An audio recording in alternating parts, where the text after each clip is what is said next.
मैं हूं आलोक। कन्नौज में घर से निराश्रित हुए वृद्धजनों का बुरा हाल है। इसके लिए खोले गए वृद्धाश्रम सिर्फ सरकार से मिलने वाले बजट को डकार रहे हैं और ना इन बेसहारा वृद्धजनों को वक्त पर खाना मिलता है और ना ही इनकी कोई सुध लेने वाला है। हमारी टीम ने जब कन्नौज के वृद्धाश्रम की जमीनी हकीकत परखी तो वहां मौजूद बुजुर्गों की बदहाली देख सरकारी सिस्टम की मर चुकी संवेदनाओं ने हमें सोचने पर मजबूर कर दिया कि आखिर इन्हें यहाँ लाया ही क्यों गया।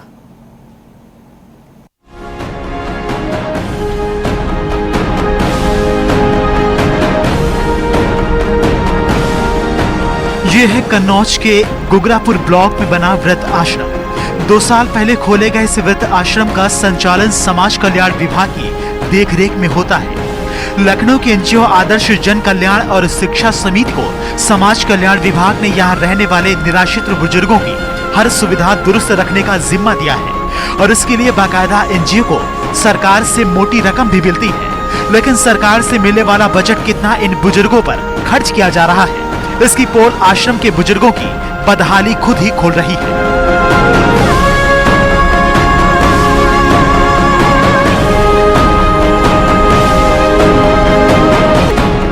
यह 150 लोगों के रहने की व्यवस्था है, लेकिन मौके पर हमारी टीम को सिर्फ 22 वृद्धजन ही मिले। उनमें से एक वृद्ध महिला की कई दिनों से बीमारी की हालत में आश्रम के एक कोने में पड़ी थी। महिला का पति उसकी तीमारदारी में लगा दिखा। पूछने पर पता चला कि कई बार कहने के बाद भी डॉक्टर को नहीं बुलाया जाता है। जिंदगी से मायूस हो चुके जब इस आश्रम के निराश्रित बुजुर्गों से हमने बात की तो आप खुद ही सुन लीजिए कि किस तरह से उनका दर्द छलकाया।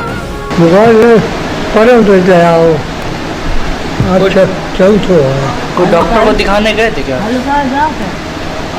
बाबा कोई डॉक्टर को दिखाने गए थे क्या? दिखाने गए ये नहीं कोई डॉक्टर जब मरो जो जिंदा रहो। खाना वाना आप लोगों को मिल रहा टाइम से? लगे रख दो। अब कहीं तेरवा जाए तो हमने चलो तेरवा आराम तो ना ही कोई पूछे। खाना वाना मिलता है आपको लोगों को टाइम से? हाँ खाना भाई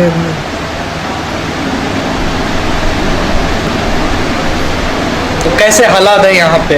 जीवन यापन कर पा रहे हैं क्या यहाँ पे? तो भैया कहा अब मजबूरी ना महात्मा खाना तो ऐसो मिला था। खाना तो जो कुछ बनत कहूँ दाल बनी कहूँ सब्जी बनी खाना ऐसो साधन है भैया। कहूँ बत्ती नहीं आओ रात भर ऐसे मरा रात भर ऐसे भड़बड़ाओ ऐसे भड़बड़ा रात भर। आप कब से बीमार हैं यहाँ पे? हम तो बीमार तो हम साल भर हो गए हैं ना तब से और बीमार हो गए। अब चलिए आपको दिखाते हैं आश्रम का हाल। हमारी टीम ने जब इस वृद्ध आश्रम के रसोई घर में पहुंची तो एक रसोइया खाना बनाता दिखा। आप तस्वीरों में देख सकते हैं कि कितनी गंदगी के बीच इन बुजुर्गों के लिए खाना बनाया जाता है। हर तरफ गंदगी का अंबार है। खाने पीने की चीजें ऐसे ही गंदी जमीन पर पड़ी है और जब हमने पका खाना चेक किया तो आधा कच्चा दिखा।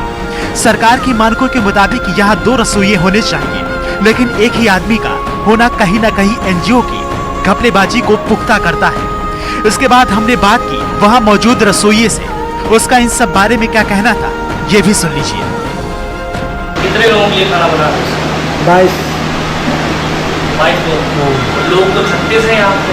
36 कितने लोग? अब चले गए सर गाँव चले गए। टोटल लोग कितने हैं? टोटल हाँ।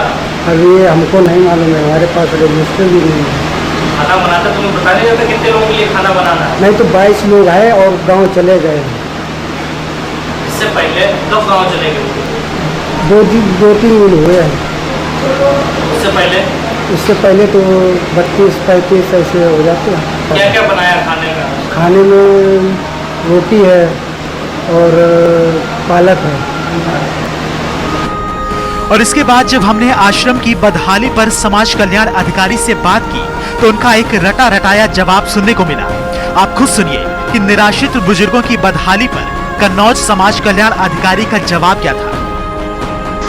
इस संस्था में जो वृद्धाश्रम है वहाँ प्रत्येक माह वहाँ के निकटतम CSC के डॉक्टर द्वारा खुद परीक्षण किया जाता है और यदि कोई ऐसी स्थिति में है जिसको तत्काल चिकित्सा सुविधा की आवश्यकता है तो सरकारी अस्पतालों में तत्काल जा करके उसका चिकित्सीय परीक्षण कराया जाता है और तदनुसार जो भी डॉक्टर द्वारा रिकमेंड किया जाता है उसके अनुरूप आगे कार्रवाई करके उसका उपचार किया जाता है। हमारी टीम ने जब वहाँ पर निरीक्षण किया था तो वहाँ काफ़ी लोग बीमार थे और उनका ये साफ कहना था कि यहाँ डॉक्टर नहीं आते हम लोगों को देखने के लिए और उसी बीमारी की अवस्था में वो लोग वहाँ पर पड़े हुए हैं। अभी जो हमारा विगत में निरीक्षण हुआ था हम लोगों द्वारा पूछा गया, उन्होंने बताया कि विगत 20-25 दिन पहले वहाँ पर चिकित्सक गए थे जो CSC के थे। अगर ऐसी स्थिति है तो मैं शीघ्र ही एक विशेष कैंप लगा करके सभी वहाँ पे जो वृद्धजन हैं उनका चिकित्सीय परीक्षण करा लूँगा और जो भी उनकी आवश्यकता होगी उसी उपचार उपलब्ध कराया जाएगा। खाने पीने के लिए भी कुछ लोगों ने आरोप लगाया कि खाना उनको नहीं मिलता है समय से और खाने की क्वालिटी को लेकर भी बात की है उन लोगों ने। खाने की क्वालिटी को लेकर हम स्वयं वहाँ गए थे, हालांकि जब मैं पहुँचा तो भोजन हो चुका था इसलिए मैं स्वयं भोजन चख नहीं सका हूँ, लेकिन मैं खुद जाऊंगा उसका भोजन का परीक्षण करूंगा और जो मेनू निर्धारित है वहाँ पे चस्पा भी है उसी मेनू के अनुरूप ही सभी लोगों को वहाँ पर भोजन उपलब्ध कराया जाए। इन बुजुर्गों की ये बदहाली देखकर हर किसी को गुस्सा भी आया होगा और सोच भी रहा होगा कि सरकार इन NGO को इतने पैसे किस लिए देती है। इससे अच्छा तो ऐसे NGO को बैन कर देना चाहिए। अब ऐसे में बड़ा सवाल ये है कि सरकार इन NGO को पैसे देने के बाद क्या जानने की कोशिश नहीं करती है कि वो जो पैसे इन NGO को दे रही है उसका सही से इस्तेमाल हो पा रहा है या फिर नहीं। कन्नौज से दिलीप की रिपोर्ट।